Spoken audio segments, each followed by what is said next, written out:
Hello and welcome into the Knicks-Verse pregame show live with Quis from Sports Talk, from Sports Vibe, Sports Vibes TV, and Foxy from Fox Sports Talk. What is your handle again? Fox Sports Talk. Fox Sports Talk, not Sports Talk with the Fox. No, that's the show. Yeah. You know me, I'm all twisted. It's a lot of names. And mine's like super long too. Into the Knicks-Verse. I mean, I should have just picked something simple, but for sure, whatever, they call us the Knicks Syndicate. The Syndicate. Yeah, the Syndicate live pregame. I'm still getting into that bass line from your opening. I love that. How are you guys doing, man? We're doing good now. We're together. Good. Quis, I saw that you dropped excellent news trade rumor video today, and we're going to talk about that. Actually, today we're going to talk about a couple different things. We're going to have, any lasting thoughts that we may have had or new thoughts from the previous matches with the Celtics. Then we're going to move on to talk about some of the trade rumors, that ideas that are swirling around right now. And then we're going to look at the next 7 games of the schedule before they go on that road trip. We have 6 of those 7 are at home. This could be a make or break time, including tonight's game. And then we're going to preview the actual Spurs match itself. So let's begin with Foxy, who wasn't on the show over the weekend. Yeah, had a date night. Don't tell my wife. But boom, where's that roadcaster?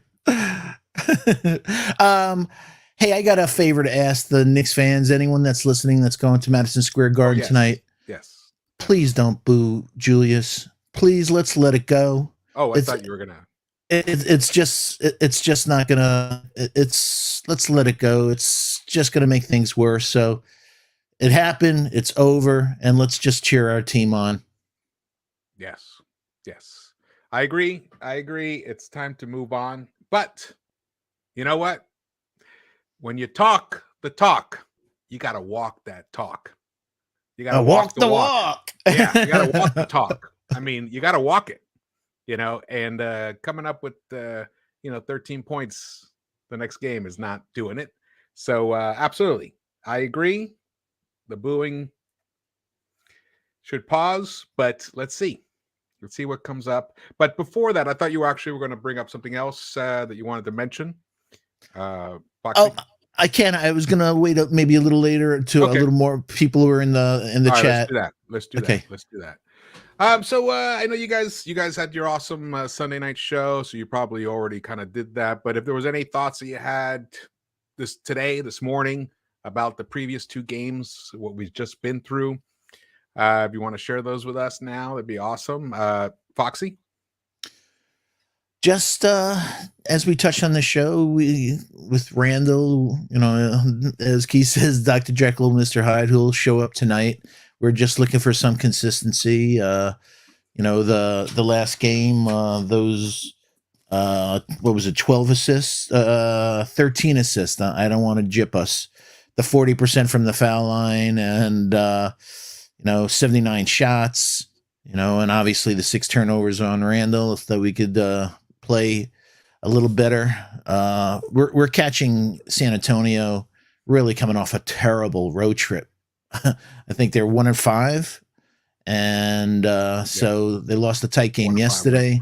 A lot of their key players are out, Keldon Johnson, etc. So hopefully we can, like you said, this is a key part of the season. Let's turn it around. Let's win tonight and take one game at a time. All right. And Keith, how about you? Any new inspired thoughts that you may have had about the game or anything, or anything that you're more interested in seeing tonight? Well, I mean, nothing new, but it was a rough game to watch, especially coming off that RJ Barrett buzzer beater. So for the team to come out, played a solid first quarter, and then after that, we really didn't see much from them. I mean, they scored only 75 points. That's the lowest point total outside of the Oklahoma City Thunder game. And this was a game, we shouldn't be scoring that little bit of points when we have Julius Randle on the team. The Thunder, there was a little bit of a reasoning as to why we didn't have the engine of our team on the court. And now with the engine, we only scored 75. So that's something that you don't really want to see as a Knicks fan. And, the defense hasn't been, terrible as a team, but I want to see them pick it up, start making that the identity of this team. For this season, we really have not had any kind of identity. And until we find an identity, it's going to be Dr. Jekyll, Mr. Hyde. So until we, pick things up, Julius Randle, he's the leader of this team. He's going to have to shoulder a lot of the burden, but we're going to need a better performance from them tonight, especially before we end up going on this difficult road trip toward the end of this month, start of next month. Yeah, I agree. Before we move on from this, just ask you guys a simple question that probably has a very complex answer. But why do you guys think Julius has struggled so much this season compared to last season? I'll start with Foxy. Sorry. I was going to say, I think you did a great little video. The point that really that was the snapping point for Randle. So I thought you were wonderful in capturing that. I think that the shot's not falling like last year for him. Him hearing RJ Barrett, just a whole lot of things that I think he feels that the world's against him, and versus other people, like, I'll show you with my play, he's showing us with his emotions. All right. And Quis, how about you? What do you attribute the drop off in it mostly is efficiency, really, and scoring as well? I mean, he's down almost 5 points per game. How do you attribute that, coming off such an incredible season? I mean, I find this, that's a 25% drop off in output, or actually 20%. What do you attribute that to mostly? Mostly the shooting. Like Foxy said, he's shooting his worst field goal percentage since that injury plagued rookie year. So you can attribute it to that. Also, the teams now have a blueprint. We had the Atlanta Hawks series where they showed if you force Julius Randle to make quick decisions, more times than not, he'll make the wrong one. And I think that's what's really been the Achilles heel of this offense. We're so dependent on Julius Randle, and our teams are starting to kind of figure us out. And then you add that to the fact that he's not hitting from the mid-range like he did last season. He's not knocking down his threes like he did last season. So all that put together, and you see a team that's struggling to kind of find themselves this season. And that's why we're playing right around 500 ball. Yeah. And just to piggyback on that, just real quick, that besides the mid-range, unfortunately, beyond what Atlanta did, throwing double teaming him and making him to make either bad or late decisions, we're finding out there's another kryptonite. Put a small on him. It interrupts his handle, so you're seeing a lot more Marcus Smarts, Lonzo Balls on him this year, rather than him going against pure point forward, power forwards.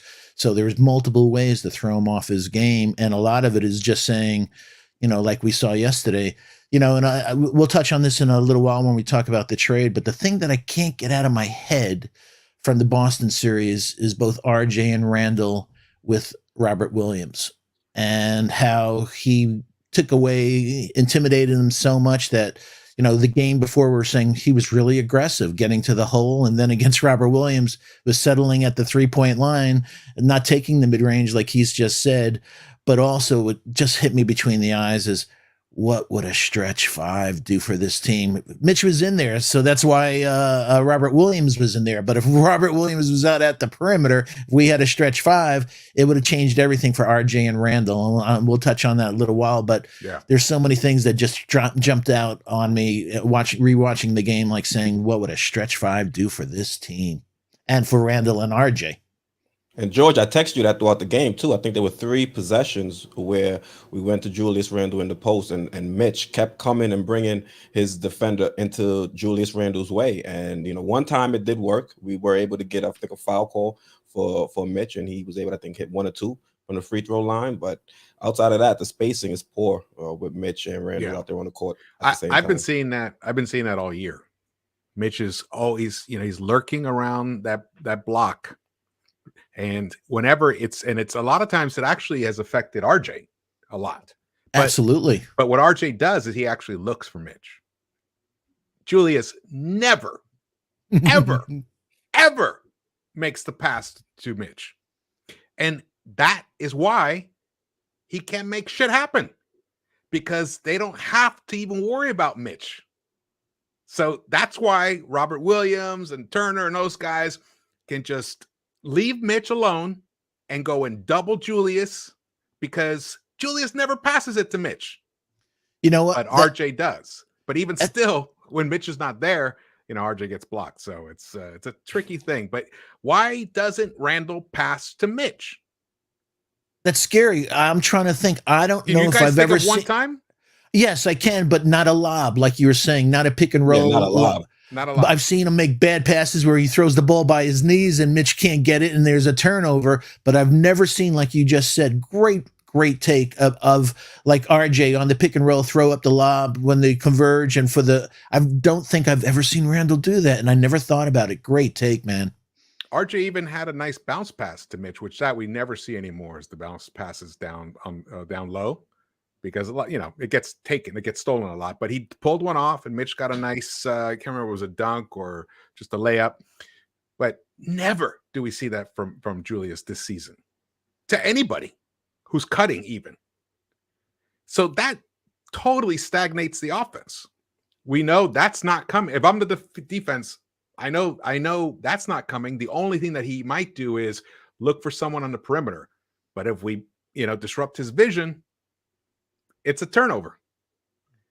So he's not making good decisions. He's not involving his teammates enough, even though his assists per game is, somewhat near what it was last season. But that's what I'm seeing in terms of the issues with him this season.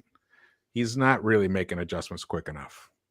Another thing, have you seen Randall this year, whether it's a Fournier, let's say, where they're together, let's say Randall does a screen, does a dribble handoff, and he takes 1-2 steps and basically either he gives the ball back. But have you ever seen one of them take a complete rotation away from that after getting the dribble handoff to get the other 3 guys involved? So basically it's just those 2 all the time playing together and the 3 other guys standing around all the time because they never continue the rotation. He comes and stops, and basically it's between those 2 for the rest of the possession. You're like saying, yo, if you just completed the rotation, you could have gotten maybe other guys involved that are just on the other side of the court, on the weak side and stuff. Yeah, I agree. That you can attribute to coaching as well, though. So I think totally on the coaching. Yeah. This is not just it's been a Randall issue. Yeah, himself not performing, but also you got to look at coaching, not putting Julius Randle in the best spots. Sometimes you have to save a player from themselves, and also the front office not bringing in the right dancing partners for Julius Randle. We've seen that throughout the first half of the season. The players just aren't gelling out there on the court, and you would look at the new additions in Kemba Walker, who's been dealing with injuries now, and also Evan Fournier, who unfortunately has been dealing with injuries as well as inconsistent play and terrible defense, might I add. Mr. Fournier, who we did recently get a tweet that said he is available for tonight. Oh, he's playing? All right, that's good. Yeah. We don't know if he's starting. We're going to need him. They haven't said that yet. Oh, yeah. Yeah, we needed his 41 points the other night. Mm-hmm. Or 35, whatever he averages against that team. Yeah, but he averages 11 against everybody else. Hey, man. It doesn't say Celtics on your chest. He comes back to earth. It would have been nice to have won that season series against the Celtics. It's a bummer. That's a bummer. That may end up, if we kind of get things together and make a run for the play-in or the playoffs, that might actually hurt us. We'll see, because it seems like Celtics are going to be active in the trade deadline, and they're going to try and fix. I mean, they have 2 all-stars on their team. So if they can add up another piece or 2, they're going to be right there. 2 young all-stars. And young. Yeah. They need some shooters. They need some shooters. Yeah, they do. They definitely do. All right. Well, hey, shout out to the chat. Thank you guys for joining us. Hit the thumbs up when you get a chance, and subscribe to Into the Knicks-Verse and to Sports Vibes TV. It'd be awesome if you haven't done so yet. And turn on the notification bell so you know when we go live or drop a video like Quis did this morning. Or actually, was it this morning? Two, For me, it was or this morning. 3. One this morning and the rest were mid-afternoon. Ladies and gentlemen, the Guinness World Book of Records for most videos in a 24-hour Oh, period. you dropped even more? Oh, sorry, man. I didn't even. Yeah, I I think it was 3 in total. and oh, nice. Well, good. I'll have to check those out. More for me to watch later. Awesome. All right, let's get to this topic here. Trade rumors. So Fred Katz tweeted out, CBS Sports NBA tweeted out, The Athletic NBA tweeted out. There's various rumors, interest that the Knicks have in 2 specific players at the moment. One of them is Jeremy Grant of the Detroit Pistons, and the other one is the guy who we've been linked to several times already, even last season, Miles Turner of the Indiana Pacers. I'm going to go with you, Quis, first, since you already dropped your video, and you just want to add any additional thoughts. The first question I have for you is, though, would you like to see these 2 guys or one of these 2 guys join the Knicks?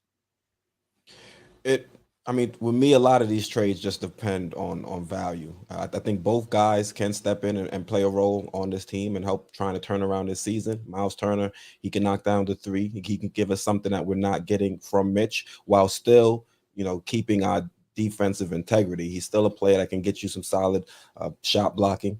Jeremy Grant, he's a player that's interesting as well. He's injured. He's dealing with injury to his thumb. He probably won't be available, or at least they're going to check up on his status toward the end of this month, beginning of next month. But he's someone that we can bring in and then move RJ back to his natural position at the 2. Now, I know Grant isn't a great shooter, but he can play solid defense. And I think when you look at these moves, you should look at them where they should be made in tandem, because I think individually these moves don't move the needle as much. But when you look at them as a grouping, which I said at the end of the video, if we're able to make a move, now we have a roster that, or at least a lineup that's a little bit more formidable, and hopefully we can still keep some of our depth with some of our young players. And, that's how I would kind of look at this move. But if we were to go after Turner individually, I think that really doesn't move the needle for me. And the same thing with Jeremy Grant. I'd look at trades almost like chess. You got to look 2 or 3 moves ahead. If you're making a move for Turner and Julius Randle aren't going to do it this season. So there has to be, another move in order to really get us back on the right path this season. All right. Awesome. And Foxy, how about you, man? How do you feel about first, how do you feel about either of these 2 guys joining the Knicks? And do you feel also similar to Quis, whether it should be a package thing, or then why bother? Yeah, I totally agree with Quis, and I think the key word is value. And also, is Randall going to be part of this package? And you take a step back, if they don't get rid of Sabonis, are you going to really have Sabonis and Randall there? And if it's Detroit, if their trajectory is the way that it looks, and what we talked about on the show last night, Detroit, there's a real good shot they'll be taking a power forward, 1 or 2, either Paolo Banchero or Jabari Smith. So, where would Randall, if he's part of the package, where would Randall go there? And if it's not Randall, do we really want to give up RJ? And can we get any of these guys just for draft assets? I think that there's a lot of questions to be, and also there's a lot of teams that want these guys' services. So we don't want to overpay, that's for sure. Yeah. I highly doubt either of these 2 players would cost us either Randall or RJ. I think it would be other elements, like possibly Obi, possibly Mitch, and draft picks, and maybe Fournier, a Knox thrown in there. Fournier, salary wise, Fournier for the Pistons, that might actually work. Shooter. That actually might work. I mean, we saw what he can do, and the Pistons need that, and there might be, he might actually fit well with a Cade, so that could be interesting, but I don't think it would cost us Randall and RJ. I don't know. What do you think, Keith, in terms of the price? Yeah, in my video, I said it's most likely going to cost Mitch in the case of Turner. Or actually, you could even send Mitch to the Pistons. I said they have Isaiah Stewart, but if they like Mitch and think he could be a piece for them long term, they could want him. And I think Obi, in any of these deals, Obi's is probably going to be the player that gets moved in either one, either for Turner, where they can probably take Obi and play him with Sabonis if they want to try going that route, or the Pistons, where they can take Obi. They have a young core, a team that can get up and down the court and just unleash Obi out there. So I think that's what it'll probably cost. Mitch, Obi, maybe a Grimes or a Deuce if they want to sweeten the deal a little bit, and some draft capital. And the weird part is the Pacers already have a little Mitch. They drafted Isaiah Jackson. Yeah, they do. That is, a Mitch, a copy. Carbon copy of a highly athletic guy that has no offensive game, but he's a good rim, protector and stuff like that. He's been injured, but when he comes back, so it's going to see how we fits both for both teams and stuff like that. But I totally agree with Keith that 2 would make a big difference. 1 is just a Band-Aid. I agree with you guys on that take, that this is something like it's like only feels like half a piece, but together they feel like like 2 pieces. On their own they just feel like a half piece. So I see the logic that you guys are putting forth, and I buy into it. Unfortunately, it probably will cost us Obi regardless, whoever, I don't know which team. And not sure Mitch would get moved in this scenario. So there may be other elements. It may be some draft picks. Again, the Pistons are in a total rebuild, so they could use draft picks. It would be interesting. I'm not against this. I'm not against it, but is this the best that we could do with Obi as part of the trade? Let's imagine it as if it was a 3-team trade. Let's just put it that way. It's not going to be, but let's imagine 3-team trade with the Knicks, Pistons, and Pacers, and we end up with these 2 guys. And it's going to cost us Obi regardless, and possibly Grimes. Possibly. I'm still on board with that. It just I'll be bummed to see Obi go, because I feel like he definitely has a great potential, not to be a star or anything, but just to really be a nice high-level contributor to any team. And I don't think we've seen at all his true potential yet. I mean, the guy's electrifying, and he can barely hit a 3-point shot right now. I mean, if that shot starts hitting, and by the eye test, I mean, he shoots it well. His form's nice. His release, yeah, I'm with you. Exactly. So, and you hear even Wally say it. He says the tools are there. He should be able to hit this shot. I don't know what it is. Maybe it's just not enough burn in the off hours, because life got busier, life got more complicated. And 9 minutes in the last 2 games is not helping either. Exactly. Mm-hmm. Exactly. So these are 2 guys that I'm not opposed to, but I'm not thrilled by either. I think they would be an upgrade. Jeremy Grant, at least defensively, Jeremy is he's an upgrade over Fournier. That's for sure. Not even close. Yeah. And he's been a decent defender in the past, other than last season with Detroit, where he had a 114 defensive rating. His defensive rating was, in the 108s, 108, 106. For his career, he's a 109 defensive rating per 100 possessions. And he's a 110 offensive rating. So he's on the plus side, whereby Fournier was a 115 defensive rating. So at least he's more. Think back to the bubble, though. He was really an important part of the team before he came. The Nuggets? Yeah, Yeah. in that run. Yeah. Well, that was his when he broke out. Yeah, And they got him that contract, that's for sure. Yeah. Yeah, exactly. Yeah, that season he averaged 22.2 points per game, 6.5 rebounds. And I like that he's a big steals guy. That year he averaged 1.3. This season he's averaging 1.6 steals per game. That's nice. The thing is he's hurt right now. So he's only played 24 games. But he's at least defensively, I could see him fitting a Thibodeau scheme. Absolutely. And Turner, I've been crying out for a stretch five for a long time. I mean, I think it would change this offense dramatically. And which is why I keep saying, Mitch, shoot the ball. Let's see.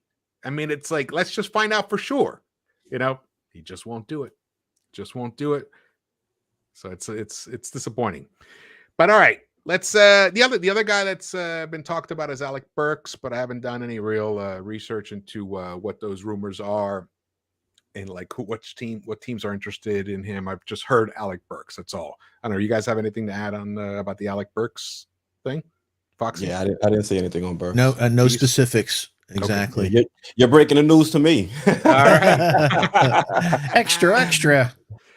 All right. Well, let's move on to talk about like this team right now, where we're at right now. The team is 19-21. We're 2 games under 500. Tonight is the basically by the end of tonight, after this game, we'll have been halfway through the season. So we'll either be 1 game below 500 or 3 games below 500, which is not too dissimilar from where we were last season. However, the way the team plays is dramatically different from the way it played last season. The defense, though, has been coming on of late. In fact, for the last 15 games, the Knicks are the second best in points allowed in the entire NBA, allowing only 100.8 points per game. The only other team that's been better has been the Dallas Mavericks, somehow, shockingly, at 99.5. Knicks.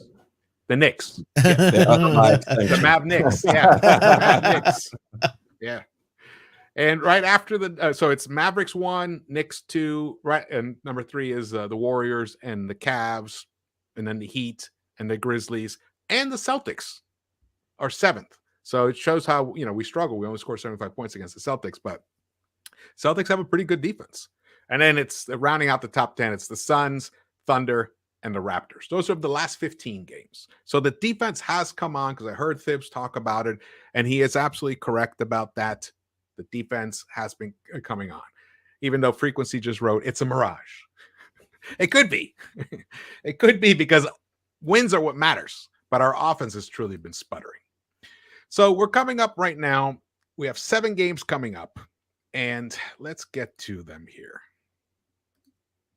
So these are the next 7 games, including tonight. So we have 6 of them are at home. We have the Spurs tonight, Wednesday, the Mavericks, Saturday, the Hawks, Monday on Monday. That's a holiday. We have, it's an early start, 1 p.m. start, East Coast time. That's 10 a.m. for me, breakfast against the Hornets. And then the Timberwolves, Pelicans, and we finish up the homestand against the LA Clippers. So I think this is, it's not an easy stretch, but it's about as easy as it's going to get coming up, considering the games that we have coming up afterwards. How do you guys feel we're going to do in these next 7 games? What do you guys think this is pretty much going to tell us the story for the whole season by the end of January 23rd? Yeah, this stretch will probably tell us whether we should be buyers or sellers. Yeah. Because today we're 30 days from the trade deadline. Basically 1 month exactly to the day. Yeah. Mm-hmm. I want us to go at least 4-3, bare minimum. You look at the game, Spurs, this is a winnable game tonight. Timberwolves, that's a winnable game. You look at the Pelicans, definitely a winnable game. So that's 3 winnable games, and then you just got to find a way to win. Hornets, Hawks, and then Mavericks. Clippers too. Clippers haven't been. And they're missing their 2 top guns. So at least 4-3, bare minimum. 4-3 puts us a game under 500. So I think that would be good enough. I mean, this team, we don't know exactly what we're going to get game in and game out. So in a perfect world, we'd be able to go 5-2, but 4-3, I think, is something that we can at least say is a reasonable expectation for the squad. So you think by the end of January 23rd, we could be 23-24. Yep. All right. How about you, Foxy? With him. We were talking about it last night that I thought at this point in time that we're going to play around 500 ball, and that 4-3. Yeah. And the hardest part is that you just don't know who we're playing against. Who's going to be there? Are they going to be their regular team? Is there going to be guys out because of the COVID? And the same thing, there's only a few guys left, I think. And also one of the things is Kemba coming back into the lineup. So what's that going to do? He sounds like he's really close.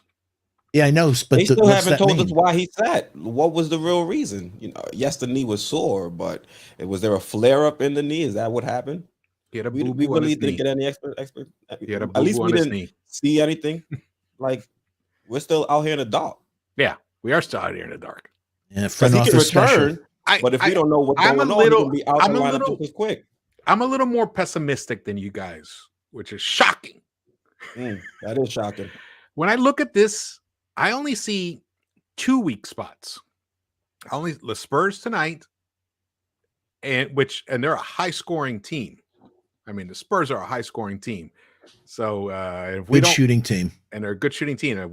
If our offense isn't clicking tonight, even this might be a tough game. Excellent offensive rebounding team. Yep. And the other one is the Pelicans. I see as soft. But the Mavericks, I just told you, they have the top defense in the past 15 games. You never know offensively what you're going to get from them. They have weapons. So that's not necessarily an easy game. The Hawks are the Hawks. They're they're struggling, which makes me smile tremendously. I love that the Hawks are worse than the Knicks this season after all that bullshit that they put us through. They got a lot of drama going on that team. For all we know, they way overachieved. They said we were overachievers. Well, look at your records right now. But even still, you never know what could happen. That's an away game. It's in Atlanta. They could wake up and say, this is the time we finally get revenge, especially from Christmas. And we don't know by that time Ben Simmons could be on the Hawks. Yeah, that's true. We don't know. With COVID and everything also. And Collins may not be there. So they're having the same scenario that they signed him in a big contract and now they want to get rid of him a year later. Yeah. Imagine. Sounds familiar though. Yeah. Power forward itis. In 2 sports, I've had to deal with it. So yeah. And then the Hornets. Hornets are good, guys. They're a good, high-scoring team. I mean, they smoke people out on the fast break. That's not an easy game at all. I know these are all at home except for the Hawks game, but still.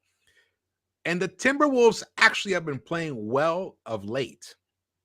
So, and we missed Ant Edwards last time, and we missed everybody, Cat. We missed everybody. So we don't even know that. So this is going to be like playing a whole new team, and a real team. So that's not an easy game. The Pelicans, that is an easier game, especially for the Knicks. The Knicks seem to have their number, and then comes the Clippers. Yeah, they don't have PG-13, Kawhi and Kawhi. Still no Kawhi. They're still what is their record right now? I mean, they're still doing really well. I think they're 5th or 6th in the West. So we also match up well against them as well, but still it's not an easy game. So if we wake up January 24th and the Knicks have gone 2-5 in this next stretch, I would not be surprised. I'll be terribly disappointed. But I would not be surprised. What a difference D-Rose could have made. Yeah. This is make or break, especially with the February 10th trade deadline. It would only be about 2 weeks after the 24th. It would definitely, at least it would give us some clarity. Because in a weird way, I think what you guys are proposing, I think we're going to be basically in the same situation that we're in now. Not that much clarity. We don't know what kind of team this is. Though, if we could go 4-3 during this stretch, at least that's a little bit encouraging. Do you guys think? Let me put it this way: if we go 4-3 in this next stretch, do you think the Knicks should be buyers or sellers? I think that depends on the landscape because we're not running this race by ourselves. So if we go 7 games, we're 4-3, and we're still a game, game and a half out of a playoff position, then I said you got to go for it, unless you're going to change the whole mindset of this season. If we're going to go with the development strategy, focus on our young guys and try to get the most out of them, then we should be sellers, jettison some of these vets and things of that nature. But with a coach like Tom Thibodeau, I'm thinking we're still going to be trying our best to get into the playoffs if we go 4-3, and you still have a legitimate chance of getting there. So depending on how the landscape looks, if it's going to be just as jumbled as it is now, I think the Knicks are going to continue to go forward and try to get into the playoffs. I think on Knicks Fan TV, Mark Berman was on, and he said he expects the Knicks to be sellers at the trade deadline. I mean, this was a few weeks ago. To be sellers? No, I thought you said buyers. I apologize. Yeah, okay. I apologize. He expects the Knicks to be buyers, but that was a few weeks ago, so I don't think it's going to change. I don't think it has changed. Yeah, when was that? That was like almost 3 weeks ago now, right? Yeah, 2 or 3 weeks. Yep. A lot has changed. Not our positioning. No, we're still not in our this position. Yeah. That's what I mean. So depending on where we are 7 games from now, if we're still in the same spot, I can't see Tibbs saying, all right, we'll not wave the white flag on the season, but not give it our all to try to get into the playoffs. We don't have a young developmental coach. We have a coach that's probably on his last NBA contract and wants to win now. So I don't see us becoming, sellers at the trade deadline if we still have a chance. All right. So if we're within that 1 to 3 games below 500 area, you think we'll be buyers? If we're still within a game of either playing or a playoff spot, I think we'll be buyers. I think we will by those 7 games. It's not enough games. It's not like we're talking about 20 games, but I think we'll still, if we can stay kind of hover near 500, we'll still be within reach of a play-in. How about you, Foxy? How do you feel if we go 4-3 in these next 7 games? Do you think the Knicks? Well, I'll give it to you in 2 ways. Do you think the Knicks will be buyers or sellers? And then I want to hear what you think we should be. In February will be the 3rd year anniversary of this front office, and I still have no feel for them.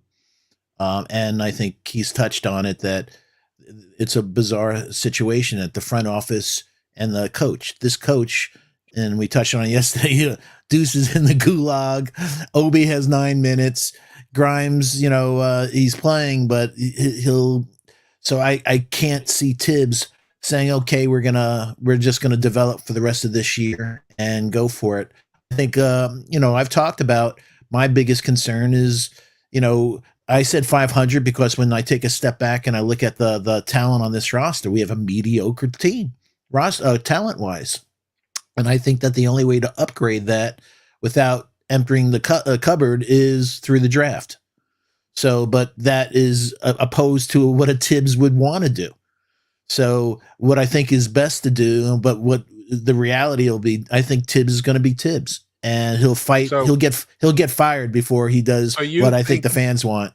So you think, and we got to put Leon in there too with Tibbs. So your feeling is that even if they don't go, if let's say they do go 2-5, like I'm fearing, I'm not saying they will. I'm saying that's a possibility. Just looking at the schedule. If they go 2-5, you think that they still will try to be buyers, but in your opinion, they should be sellers. Sellers and sellers with guys like Burks. See if Nerlens, somebody thinks that his shot blocking for the playoff run, he'd be valuable. Obviously, the same thing with Fournier, and obviously the same thing with Kemba. Clean the house, try to get back some cap room.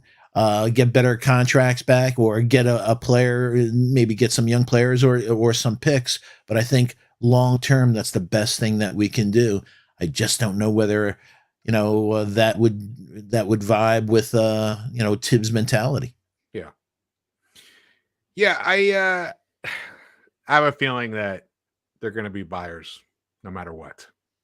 And the only guy that they might spin out is Burks, just because they actually could get possibly a late first rounder pick for him. He's Like been Mook. traded a couple times before for that. Like Mook a couple of years ago. Yeah. Like Mook exactly like Mook a couple of years ago. Unfortunately, he had a very bad game against on Saturday. But he's had some tremendous games. He's so versatile. I could see a team that's kind of struggling. I could see a team like the Clippers wanting him. Yep. So I could see even being a buyer, you could still justify selling Burks because of what you could get back in return has a much higher value for you going longer term. Do you see another coach playing him point guard, though? I think I was just about to say it, Foxy. We're brothers. I don't think there's another coach in this league that'll put him at the point guard and let him eat where he's most comfortable. I love my Quis. And we got the starting lineups too. So as soon as I saw it, I said we got Burks, Evan, RJ, Randall, and Mitch. I'm like, okay. But I will say this. Before we move on from this. I have not decided yet whether this team currently as constructed should be buyers or sellers. I have not decided yet. I am actually on the fence. I have not seen things whereby last season I was pretty clear. I was like, don't be sellers. Let the cake. We're not positioned well to be sellers though. That's another issue because a lot of our vets, I don't know about aren't that. necessarily long-term last contracts, season. but they're not, last season. No, this season I don't think we're positioned that great because Nerlens Noel, I mean, it's not a long-term deal, but a lot of teams really jumping to bring him in to their squad. You would say he's a negative asset. We'd have to attach something. Maybe, him. yeah. Or take back another bad contract. Same thing with Fournier. Same thing with Kimber. You could look at those and say they're negative assets, and we're going to have to attach assets in order to move them. So I think we were better positioned last year when we had legitimate expiring deals to move on from, as opposed to now when we have a year or two on some of these players' contracts. Yeah, but I think Leon made the hedge that he thought that actually having guys signed to an additional year actually has more value in terms of trades. I'm not sure because we haven't seen him do anything, but I think that was the logic behind, because Burks, trade him. You weren't going to get much for Burks last season because the team that was receiving him didn't want to give up much and lose him. But Burks is on a reasonable deal. You mentioned he's a legitimate player we can move, but the rest, that's I don't know. Yeah. Fournier, Nerlens, Kimber, unfortunately, Nerlens, those are all negative assets in my book. Yeah, we may get stuck with him. Hey, George, you surprised that IQ is not in the starting lineup? I am not surprised at all. All right, let's move on to reviewing the game against the Spurs. Not surprised at all. The starting lineups, in fact, I think our good buddy here. Yeah, we surveyed 100 people. We surveyed 100 people, posted it. He's awesome. Where is it? Or she's awesome. Yeah, we were like, here we go. So Spurs starting lineup is DeJounte Murray, Joshua Primo, Lonnie Walker, Keita Bates-Diop, and Jakob Poeltl. I think that's how you say it. Jacob Poeltl. Yeah. All right. And for the Knicks, the starting lineup is Burks, Fournier, Randall, Barrett, and Robinson. So the usual starting lineup, the new usual starting lineup. All right. So here we go. We see that the Knicks and Spurs in the last 10 games have flip-flopped their win-loss schedules, their win-loss records, 6-4 for the Knicks, 4-6 for the Spurs. But look at that dismal points per game average for the Knicks for the past 10 games, which is why I like doing the last 10 games. It really shows you where your team is at right now. 98.5 points per game we're averaging, and that's coming off of that incredible 75-point effort that we gave that probably would not even have won a college game on Saturday. And but we're only allowing the other good news is 98.8 points per game we're only allowing. So a differential of a minus 0.3. So basically almost even. The Spurs, it's the reverse. I mean, they light it up. They're scoring 114.5 points per game.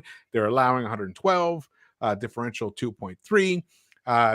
Reboundings, they're almost at 50 rebounds per game. We're at 46. Assists, look at our assists have dropped below 20 per game for the first time this season in the 10-game trending average.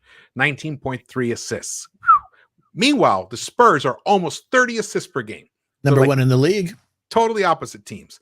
And then the field goal percentage, they're beating us by 2.6% more. So offensively, these guys are going to be a challenge, but defensively, they give up a lot of points. So when you look at this and look at the way we played them last time, it's possible that I think if the Knicks play their game, they can win this game tonight. That's my feeling about it.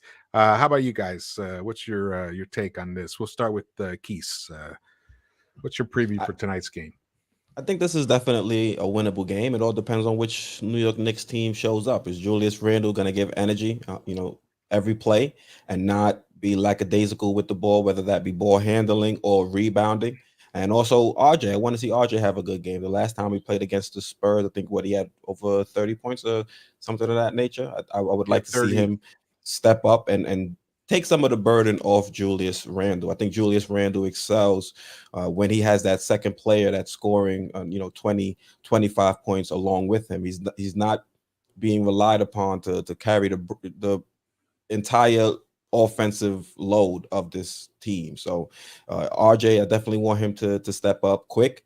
He's getting put back in the second unit in this game. Are we going to see him still carry the shooting performance that he had in our previous game when he went 7 of 11 from the field? So those are some things I'm looking at. Mitch, I want to see Mitch have a big game as well. It'll be interesting to see how he does against Poto defending him. So like I said, this is going to be a winnable game. It's just hard to really analyze this team when we really don't know which New York Knicks team is going to show up tonight. Mitch came off the bench that last San Antonio game, and he actually came off the bench and did what? He gave us 11 points. He was 14 rebounds. 14 rebounds, yep. Yeah, off the bench. So he definitely ate them up in that respect, which we needed because they're, like you guys said, they are a good rebounding team. Foxy, how about you? What's your feeling about this matchup? I think we can win. They got Primo, a rookie in there. Lonnie Walker is a terrible defensive player. So Fournier, I hope that thigh contusion's better, and I hope they maybe put contacts in that has Celtics in the middle that he thinks every game he's playing the Celtics. But I think he could light it up against Lonnie Walker. He's terrible on defense.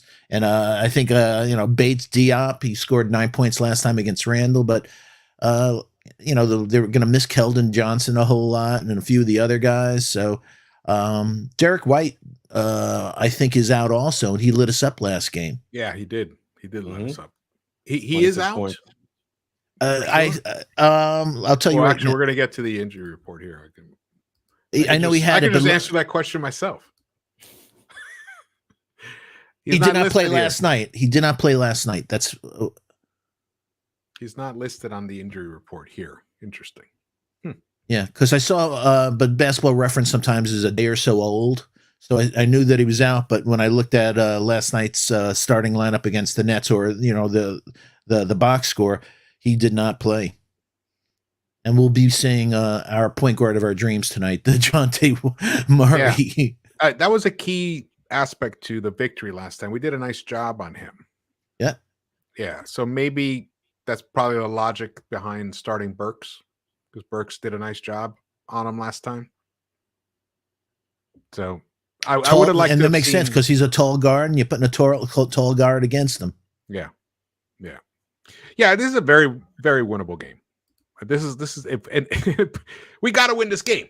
I mean, we can't we can't be like, oh well, these aren't the games we have to win this game, man. I mean, this is it. I mean, we got to find out what team we are.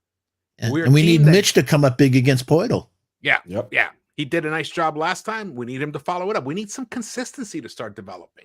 I want to see 20 plus points from RJ, and along with Randall. But RJ last time he scored 30. It was a nice breakout game for him. 32 points, hit 7 of 8 3-pointers last time. Now we're at home, so it's a little different. But and had a really, and he had two nice steals. I love when he's out and active and in those lanes. George, it's funny you say we're at home. It's different. Like it should be a bonus that we're at home. Not this team. So lately, we do have a 3-game winning streak at home going right now. So let's see if we can extend it to 4, especially now that we play the next 6 games of the next 7 at home. So I want to see some wins. All right, let's take a moment here. Hey, can I talk to the chat for a second? Yeah. Yes. Actually, yes. Go for it. Yeah, we only have a few minutes left before the game, and we have a favor to ask that both Quis and myself spoke to Ron Cleveland today, and he's going through a tough time, and the funeral caught him by surprise, and it's creating a financial hardship.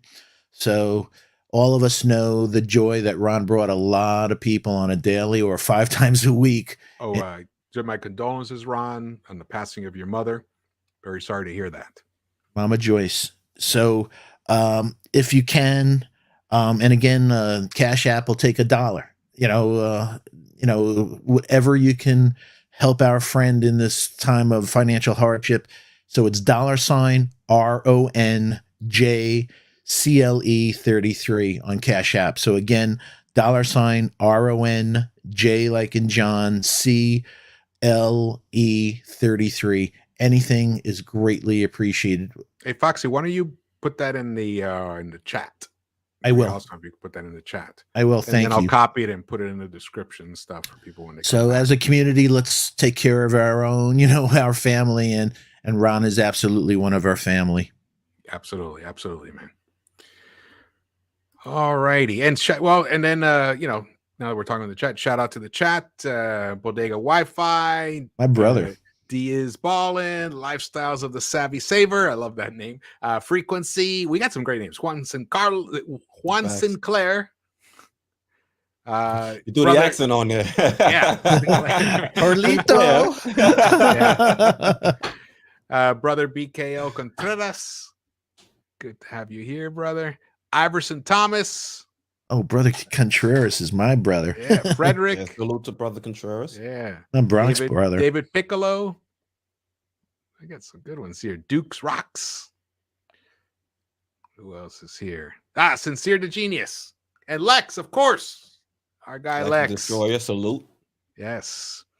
Thank you guys for joining us. Again, if you haven't hit the thumbs up, please do so. It helps for getting the word out. YouTube shares our pregame show more if it gets more likes. It's really that simple.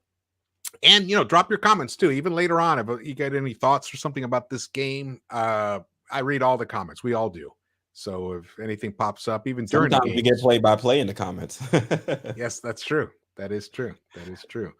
We got 89 people right now. Oh, 94 over here. Nice. There we go. Beautiful. Let's see if we can hit 100. Did we hit 100? Almost. Not too bad. Yeah, tonight's a really important game. Also, I wish I was going to be there for tonight. Julius Randle is going to face the New York crowd for the first time since the infamous thumbs down, and the charming explanation that he had for what it actually meant. Even that, if it were me and I had done that and given the thumbs down, and then someone asked me later on, what were you trying to say? I would have just said, it speaks for itself, and just left it at that and moved on. But he compounded it by saying what he thought it meant, what it meant to the crowd. So it's going to be interesting. I don't envy his situation at all. Having to go back into your workplace after you have basically fucked up is not fun. I've done it. I'm sure we've all experienced something like that in the past. It's not easy, but in this case, it's amplified by tremendously because, also it's the biggest media capital in the world, and they're right there in the heart of it all. And the passion that the fans have for this team. And I will say this, there is no fan base that is more loyal than the New York Knicks. Look at what's happened. The New Jersey Nets decided to move into our backyard to try and glean off fans from this fan base to develop their new fan base. And it hasn't worked. And it hasn't worked because of our loyalty. So to call out the fans like that was a big faux pas. And the only way you can fix it is walking the walk on that court and playing to the level that you're capable of playing and hustling, man. Even if you're not making buckets, just let's see the hustle. I loved when you dove on the floor to get, you actually had caused the potential turnover. You dribbled the ball off your foot, but then you dove on the floor. Oops. You got it, and you passed it out to Burks. I think that actually was that game with the Celtics. So you were hustling, you were showing the effort and everything. That's what we want to see every night for 48 minutes. That's how you do it. Not just 1 quarter. Yeah, exactly. I mean, we're on this stream for 60 minutes. You don't see me just kind of taking a nap, chilling. I mean, I'm in tune the whole time, listening to everything, looking at everything. Same with my boys here. So we just want that same commitment, that same focus from all the players, but especially the leader. All right, those are my last final cents on Julius Randle. You guys have any parting thoughts? Quis. I'm mad I'm not at the game either. I actually had tickets, but today's my mom's birthday, so I had sent them to her. That was a nice thing to do. You're a good son. Wish your mom happy birthday. Thank you. Appreciate it. She's out there with my aunt. My aunt is going with her as well. Aunt has always sent me to a bunch of Liberty games. She's a season ticket holder. So the least I can do is get her into the Garden to see the Knicks. So Are your mom and your aunt big booers? No, they're not of the booing variety. Only after the third beer. They get lit and they'll be like, throwing beer cans.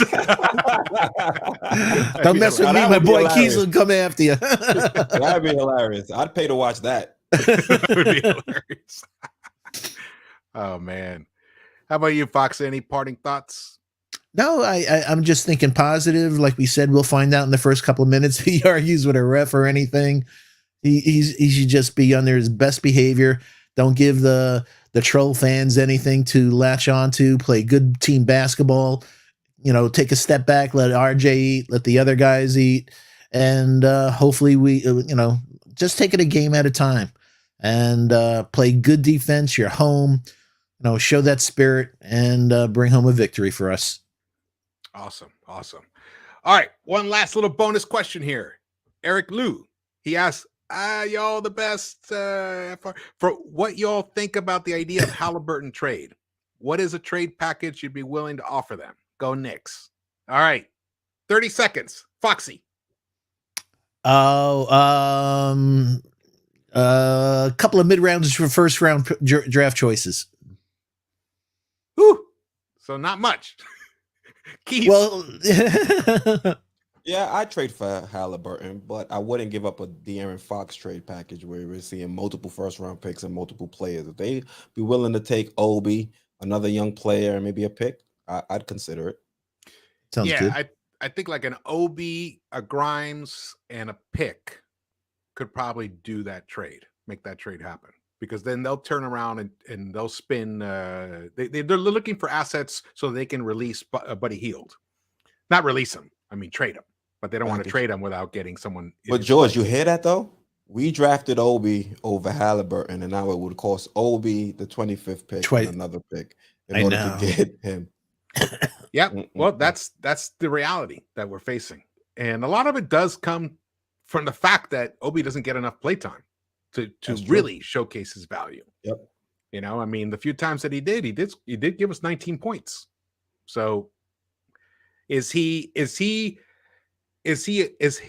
a depressed value asset because he's not getting enough burn? Or is he? Yeah, I think that's really the case. Yeah, that's it. Yeah, that's it. I don't think he's a solid contributor in this league if he's actually given the opportunity to play and get better. Yeah. The other big thing is there is a chance the Knicks trade Julius Randle by February 10th. They can start February 3rd. Yep. Yeah, stay tuned for that. And Buddy Hield has a contract that's very similar. Yeah. But De'Aaron Fox would be nice. I take Halliburton. You would but I second you on that one, Foxy. Yeah. We already had this discussion behind the scenes. Yeah. But I mean, in terms of trading a high-profile asset for another high-profile asset, that could be interesting. All right, guys. Thank you guys so much for joining me. You guys were awesome once again, and the whole chat, fantastic, great questions, everybody. Unfortunately, we didn't get to the chat enough because we had a pretty packed show to run down.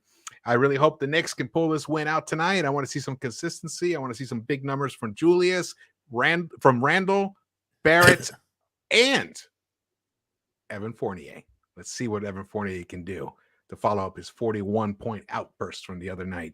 Be nice for him to get on a roll. You know, he's the one guy who actually could. He could get on a roll. That's one thing I love about his game in the past. The guy, once he gets hot, he's really hot. So I was cursed. He was throwing up Hail Marys during that game when he dropped 40. You saw the one where he was on the right elbow. Yeah, it was crazy. Threw it up and it just fell. Yeah, I was like, oh, okay. And on the left, in the left corner too. Left corner, yeah. Left corner 3. Left corner 3, yeah. Well, I know. Yeah. I was goofing. Yeah. So he's it would be nice to get some consistency out of these guys. All right, thumbs ups, subscribe, and the next pregame show is going to be on Sports Vibes TV on Wednesday, and I will see you guys where around the Knicks-Verse.